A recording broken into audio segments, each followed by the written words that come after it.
before I start this, I want to show off a few neat features on this board. Um, so there's the Razer Synapse software that a lot of people don't like using. This is the Razer Huntsman V3, so, put that out of the way. Some people don't like using Razer Synapse, so personally, whenever I get a board, this is what I like doing. I like fiddling around with it, like reading the manual and seeing like what I can just do with the board on the fly. So I found out that you can actually activate rapid trigger, uh, adjust the actuation points, and even turn on Snapchat just from the keyboard interface. And that's really cool. So all you have to do is just hold FN. Ignore these keys over here. I don't know what they're for. It's just. I'm going to go over the tab, caps, and shift operations when you're holding FN. So if I tap shift, this is going to tell you whether or not snap tap is active. So when the LEDs go red, it's inactive, it's off. So if you're playing like Counter-Strike or Valorant, you're going to want to make sure those are off. For caps, this is I think this is rapid trigger. I'm pretty sure this is rapid trigger. So if you use the number pad on the top, you can actually adjust how far the trigger has to travel back up for it to reset. So the whole reason you're getting rapid trigger is so that way you can as soon as you let go of the switch, it just deactivates. That's really the reason you want to have rapid trigger on a keyboard.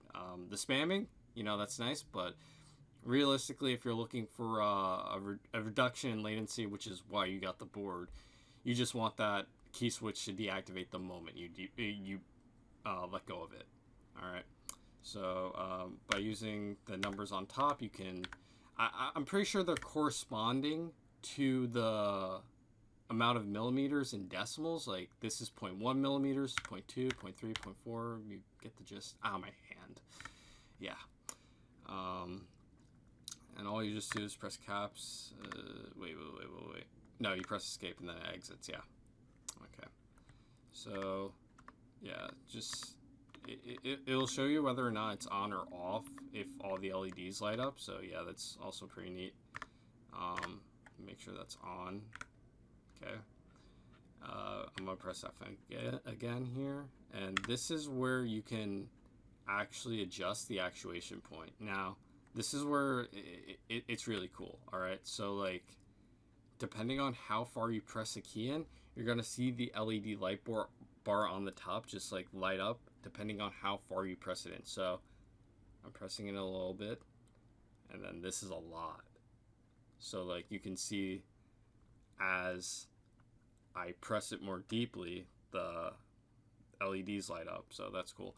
So if you're just if you're typing, I recommend keeping it on 3. This is 0.1 millimeters. So if I even try this, the air is literally going to activate the switches. So I literally I just brushed over 3 and it instantly activated it. Yeah.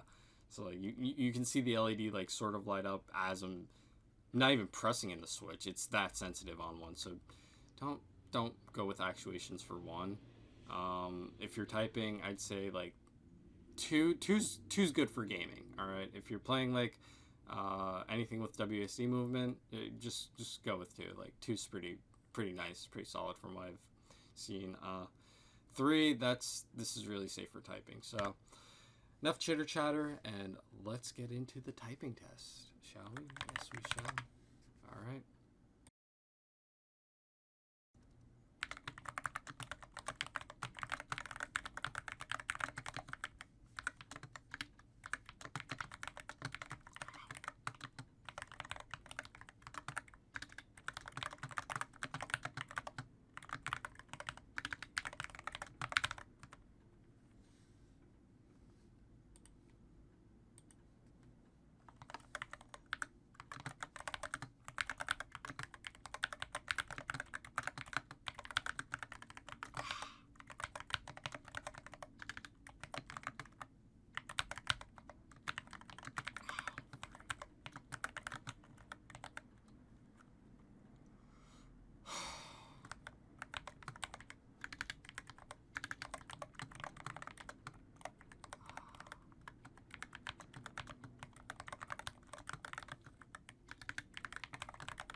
So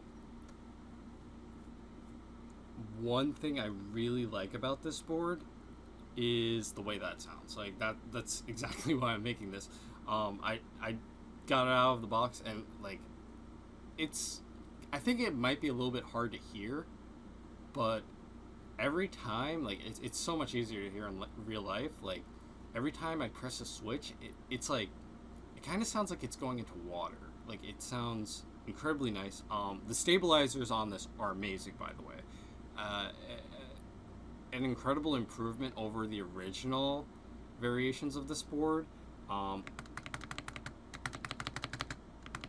There's barely any spacebar rattle. Like if I take my original Huntsman and I'm actually not even going to do that. But if I take the original one and just mash the spacebar, like it's very like you can hear the spring and the ping, and I personally don't mind it that much. But like just hearing this, like they nailed the spacebar. Like it's actually one of the best I've ever heard. As for the other switches, backspace, enter, shift, like they all sound extremely similar to like just a standard size PBT keycap, and I really I'm so impressed by the sound on this board. I seriously love it. And do I recommend this board? I'd say I'd recommend this board to an intermediate typer, because I don't know if this is something with the rapid trigger. I've been doing research on this. Occasionally I do get ghost inputs on this board. Is it make or break for me? I've had years of typing experience, so it's like I can kind of tolerate it, but when it happens it still does irk me. Do I regret getting it for that reason? Is that a takeaway for me? Personally, no. It's not a takeaway for me. It's annoying to deal with, but I can tolerate it. I wouldn't take this to like a LAN or something for that reason, though. You can also QC the board if this is an issue across them, which I have no idea if it is or isn't. But aside from that issue, this board is pretty flawless. I love the arrow keys, and I love how this is a 65% layout opposed to 60% layout. I don't really like 60% layouts because it's missing the arrow keys, and I actually do use these a lot for productivity, like editing. There's a shortcut on 60% boards to get them back, but they don't hit the same. Having this here for about, give or take, like maybe an inch more of space versus a 60%, like it's just like I don't know, that's out of the park to me. Like it just I love my arrow keys. That's all I'm gonna say. But I hope you guys enjoyed this video. If you guys want a longer ASMR, then just leave a comment. All right, thanks.